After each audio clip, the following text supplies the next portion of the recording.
Welcome back to the Triple C and Schmo show. I'm the Schmo. My partner's got an Olympic gold medal, the champ in the UFC. Triple C, humble Henry, Mr. Henry Cejudo. Let's get this ball rolling, Schmo, because time is money and money is time. Look at this photo right here, Triple C. How could you do him like that? Happy Father's Day to you, by the way. But Aljamain Sterling like that? Come on, man. Yeah, exactly, man. Angelina Jolie, Brad Pitt, man, scoot over, man. They're not the only ones adopting foreign kids, so I decided to adopt Aljamain because he knows I'm his daddy. The Schmo saw Derek Brunson do that to Trailblazer Kevin Holland, who's coming off that impressive submission victory over Tim Means. UFC Austin, the Schmo was there, by the way. But Triple C, man, we're starting off with this. Aljamain Sterling, TJ Dillashaw, UFC 277, September.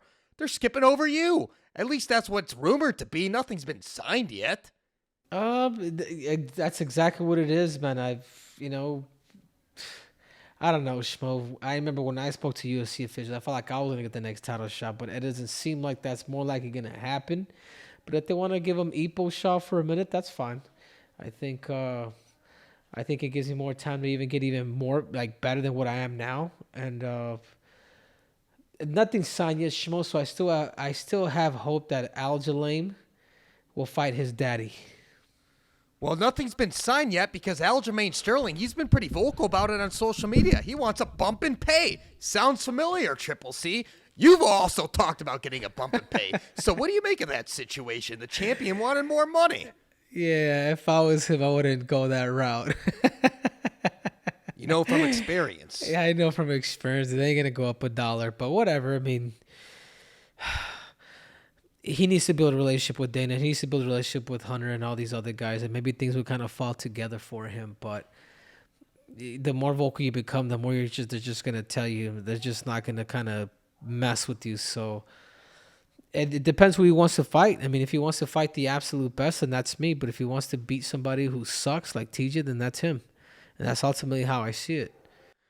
Well, Triple C, we've been talking about the comeback. We've been talking about this comeback being right now in 2022. If these guys fight in September, are you fearful you won't be getting in the octagon and here in 2022? It's fine, Schmo. Like I said before, man, I'm super busy with a lot of things that I could potentially be doing too. Like I'm still, I have Demetrius Johnson coming out at the end of this month. I'm going to be training with him. I'm just spending my time to get better. Of course I would like to fight this year, but if not, I mean, it is what it is. That I can't cry about it. The only thing I can do is like, okay, I relinquish my belts, I let them go, and then now I am going to, I'm just going to have to wait. I mean, that's all there is to it. But that ugly potato Petr Yan trying to call me out. Was going to bring that up. Yeah, but he wants to skip Cheeto Vera and fight Triple C. Are you kidding me? I ain't fighting no damn contender. Maybe if you had the belt, Peter, I would have thought about it. Or no, if you had the belt, I'd be all over you. But right now, dude, you ain't worth a damn penny. So I'm after gold. You know me, Schmo. I want the gold. I want the smoke. And that's all there is to it, man. Because none of these guys have anything to really offer me. To be quite honest with you, like I said before, Schmo, I see all these guys like a bunch of dollar signs, and that's it. I'm here to cash in, Well, I'm here to break necks and cash checks. Love it. Well, the Schmo just had the podcast, the Schmo Zone podcast with Coach Javier Mendez. He endorses you for that exact same thing. No fight unless gold is on the line. You've earned that so far. It seems like you're sharing that sentiment. So no Petr Yan with no gold on the line. You're going to wait for the winner of Aljamain and TJ if that fight gets booked. If not, maybe you and Aljamain. That's what the Schmo's hearing from you. Yeah, of course. I think Aljamain brought up a good point, man. Like he should be. TJ wins one fight. Okay, he beat Sandhagen. I even gave TJ that fight just based on the accumulation of how much time that he ended up, taking from Corey Sandhagen. But man, that dude just came off with roids, man. You know what I mean? He won one fight, he didn't get a next title shot. Like I like where Aljamain is taking this, but at the same time, I think it was ballsy of TJ to go up against a Corey Sandhagen and just wait. So it's all gonna depend. Like Aljamain, like you can wait out. You have about a year to wait out if the UFC doesn't pay you. So you have about a year to really kind of chime in to see what is it that you want. I mean, he has a whole year, Schmo. before they can take the UFC belt away from him. So people don't recognize or know this, but he has leverage too. At least 365 days of leverage that he has as a champion. So if he wants to fight the best, I'm right here. If he wants to freaking fight TJ Dillashaw, he can do that too. But whatever the case may be, Schmo, like his time is coming, and it's just a matter of time before he bends the knee to King Triple C. Well, if the Schmo was in your shoes, Triple C shoes, the shoes fit pretty good right now because the storyline's there with Aljamain Sterling. He sat right there behind you in the living room with DC. You guys have that history. And then you're the last one to beat TJ Dillashaw. The Schmo knows TJ Dillashaw will be calling you out for his first title defense if he did beat Aljamain Sterling. So you're in the catbird seat, Triple C. So it's good to be you. Yeah, but I agree with you, but I don't think TJ would call me out.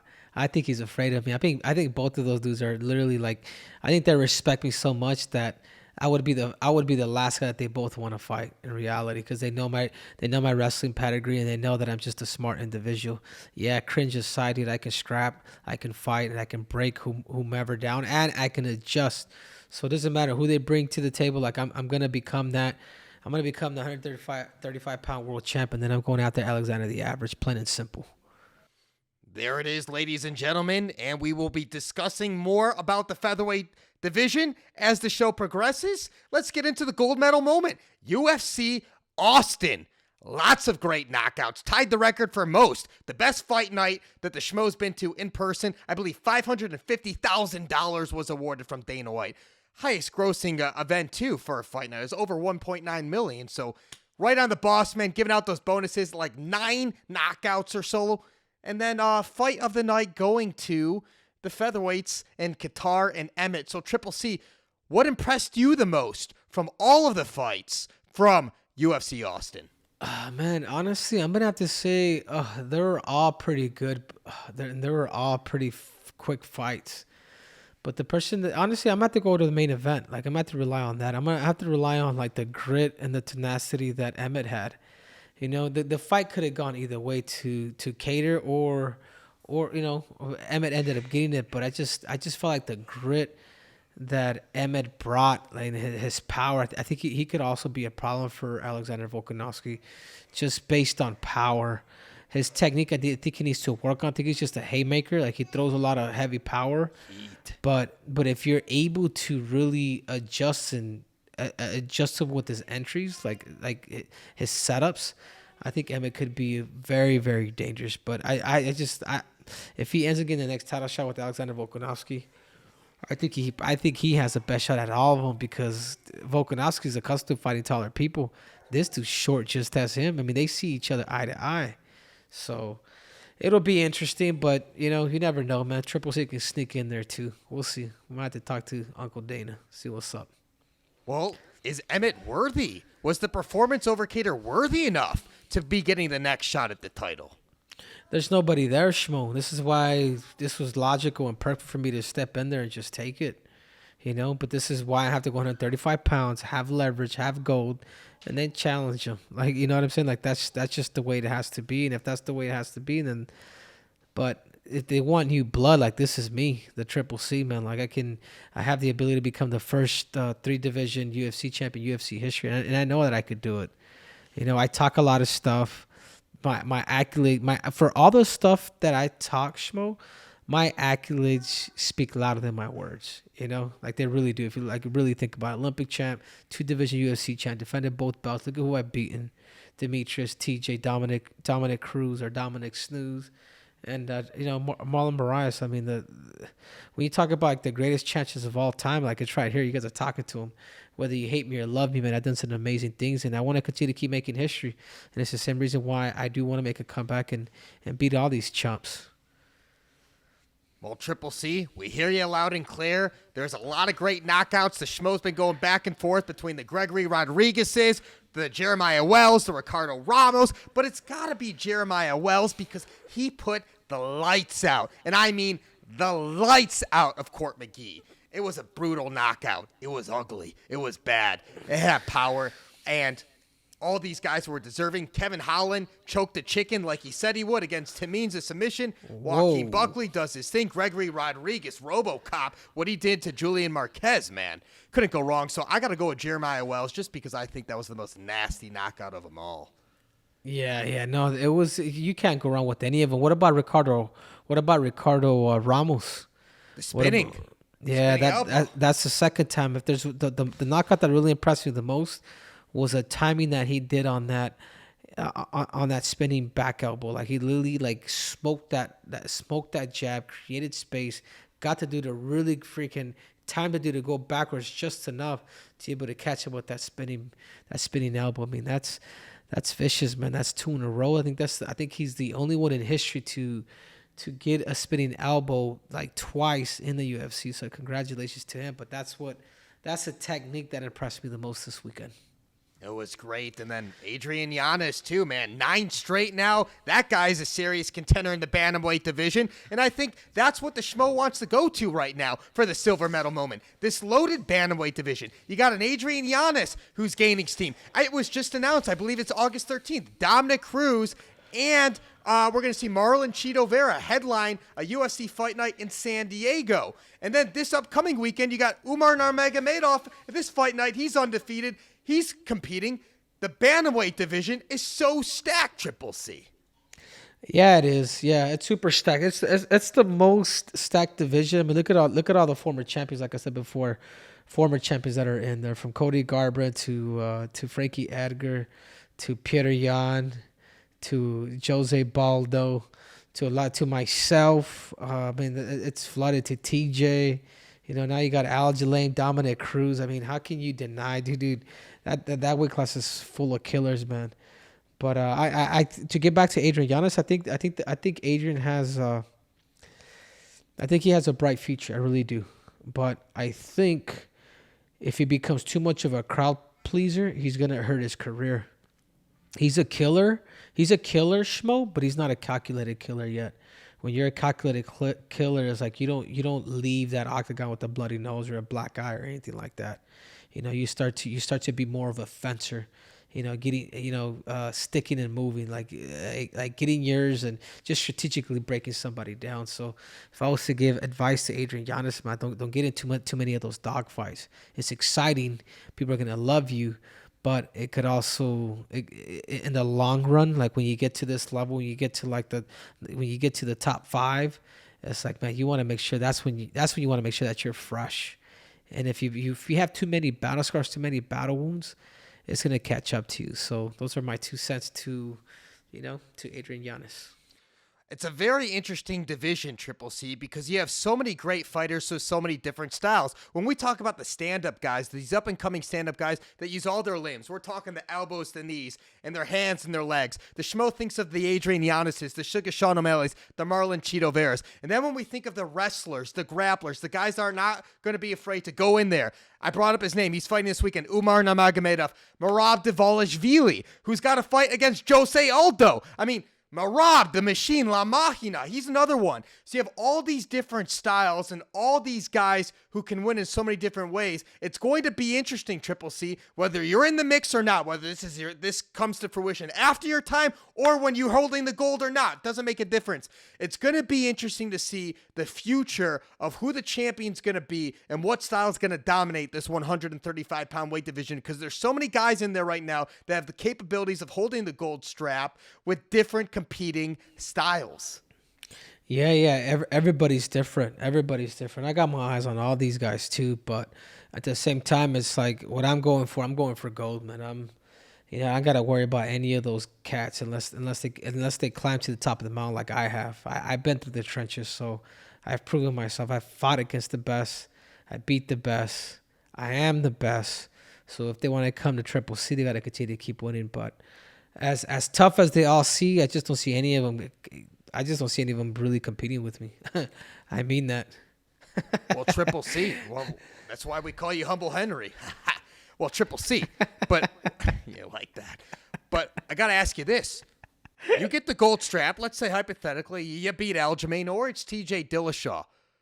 And you have to defend that belt once before you go up and fight a Volkanovski or whoever is holding a 145-pound strap. Of all these names, of all these prospects, is there one that you eye that you're like, man, I got to make a first title defense against this guy, or somebody you're just eyeing out, keening out that's got a skill set where you may potentially dance with here in the next year or two?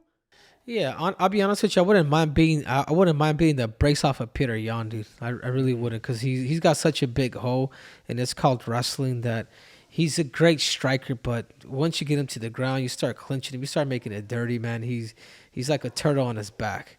So I think that would be an easy title defense for me. And who knows? Who knows who's in that title picture at that time? You know what I'm saying? I've always had it out for Aldo too. You know, who knows? Maybe a potential rematch with Dominic Snooze if he continues to keep winning. Cheeto Vera. I mean, you can line them all up as far as I'm concerned, Schmo, because I will make them all bend the knee. Who do you like in that matchup? Dominic Cruz and Cheeto Vera, by the way. I mean, we'll probably be talking about that as this fight creeps up on us, but who do you like early on? You know what? At first I was going for Cheeto, but I turned to find out, man, Cheeto's a dirtbag too. And I wouldn't mind watching Dominic Snooze, watching this veteran take him out. I think Cheeto. I think his greatest strength is he's crafty on the bottom with his triangles and things like that. I think his striking's okay. I don't think he knows how to use his length and his leverage as he should, as being a taller bantamweight. You know, but I believe it or not, I'm actually going for Dominic Snooze, Schmo. You know. I hear you. Well, we'll be getting to that fight as time progresses. Let's talk about the bronze medal moment. I got to talk about this featherweight division. We brought up the main event between Calvin Kattar and Josh Emmett. The Schmo could have seen that one going either way. Sure enough, I believe significant strikes. More was landed by Kattar, 130 to 107, but this thing isn't judged by the whole body. This is judged by each individual round. And I think it came down to the fifth round. I believe that Emmett put on the pressure, and man, the guy hits with heat, like you said. We don't have necessarily a clear guy fighting Volkanovski or the winner of Volkanovski-Holloway for the title. You know how the Schmo feels about Mozar Ivalov, who beat Dan Ige a couple weeks ago. What do you make of this featherweight division, Triple C? There's guys like Arnold Allen who's up there too. What do you make of what's going on at 145? Man, I really do think Volkanovski has done his job. Like, he really has. Like, he's on his way after beating Max Holloway this weekend. He's gonna, or next 2 Saturdays from now. I think he's gonna go off and become the greatest featherweight of all time. You know, by surpassing Jose Aldo. It's just based on numbers and the quality of opponents that he's already beaten. He's done a great job, man. He's done a great job. The same reason why I thought, hey, this is new blood. I think we could fight. I think he can try to shut up the cringe or whatever. But I think the featherweight division, man. I think Volkanovski. Once I get a crack at him, and take him out. But if I don't get that opportunity to fight Volkanovski, yeah, I think he has every right to go up 255 pounds. I think he's earned his spot. So will he beat Charles Oliveira or Islam Makhachev? No way. I can see him maybe having a greater opportunity beating Charles Oliveira, but not Islam. Islam's too strong. His grappling, his ground and pound, like those dudes focus and zero in on wrestling like you wouldn't believe. So he gets the job done against Max. Do you think he says to Dana, I just beat this guy 3 times. I've solidified myself here at the featherweight division. I want to go up and challenge for the 155-pound title. You think they say yes to that? There's too many contenders at 155. You know what I mean? Like, it'd be different because I think... And there's no belt right now. I think Islam needs to fight... I think Islam and Charles need to fight, and the winner of that gets Volkanovski. But it's all different though, Schmo, because of the timeline. Even with me, I defended both my belts. I beat some of the greatest fighters of all time. Let's see what the UFC's. Let's see if they can put together a big event in Australia with me and him. Like, I'm still not done with that. It's the same reason why I'm chasing the bantamweights to eventually get to Alexander the Average and win a featherweight strap. So. I'm on a crunch time too, Schmo. So, but we'll see how things end up. If it was up to me, I'd be the one that's fighting him. But as of right now, man, I don't even know when I'm fighting. When was the last time you spoke to the UFC? Probably UFC Phoenix. Yeah, UFC Phoenix out here. So That was a minute ago. That was when Charles fought Gaethje. that was when Charles fought Gaethje. Yeah, yeah. All right, Triple C, there it is. Wanted to just move on real quick to something else outside of all of these lighter weight divisions. Let's talk about Ali, your manager.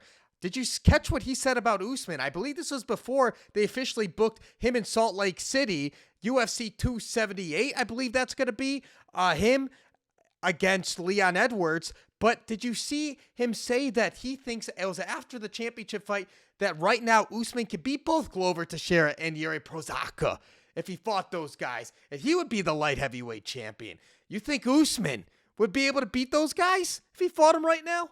Man, Usman's good, man. There's something that Usman has that he's really good at, and that's his wrestling. I wouldn't put anything past the Nigerian Nightmare because he's proven, man. He only lost one time in his earlier career, and ever since then he's beaten everybody. And I was actually at the event. I was actually the co-main event at the event that he got submitted. So it was a trip. I remember that I believe it was in Houston.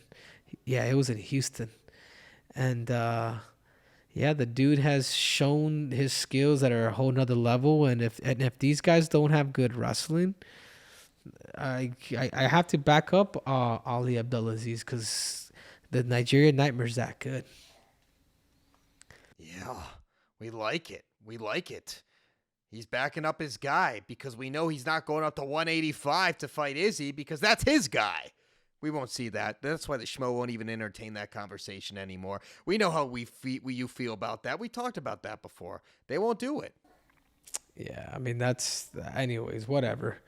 I don't get it, but that's on them. I got my 2 belts. I got my 3 belts. Can you see that over there, Schmo? I'm good. I'm happy. You know, it depends what legacy you want and you want people to remember you for. You know, this is the only reason why I even put myself above the Nigerian Nightmares because, man, 2 belts are greater than 1. Pound for pound really means how many divisions can you go up and actually win and beat people. I've proven it. I've done it. And I think Kamaru Usman should fight Israel Adesanya. It's a friendly competition. That's it. It's strictly business. That indeed. And Triple C, final thoughts before we wrap this one up? Final thoughts on no, I think there's some good cards. I think the UFC is pumping out some great events. I think the bantamweight division of the UFC is extremely hot. The bantamweight division or the 135-pound division in boxing is extremely hot.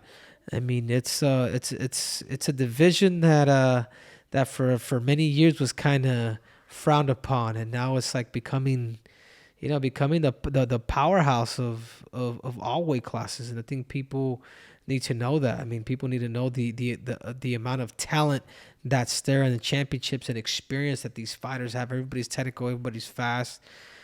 And that's it, man. And the other thing is you guys just stay tuned. Triple C, I'm getting ready. I train every single day now. I'm getting more comfortable. I'm super smart. I'm anxious to fight, but at the same time, it's like I'm also very patient, doing everything right, and I can't wait to lace them up and go inside that octagon once again. The people want to see it. Make sure you subscribe to the podcast right here on YouTube. You can download it anywhere you get your podcast as well. iTunes, Google Play, Spotify, you name it. What's your name? I am Triple C. I am the Schmo. We will deliver, and we are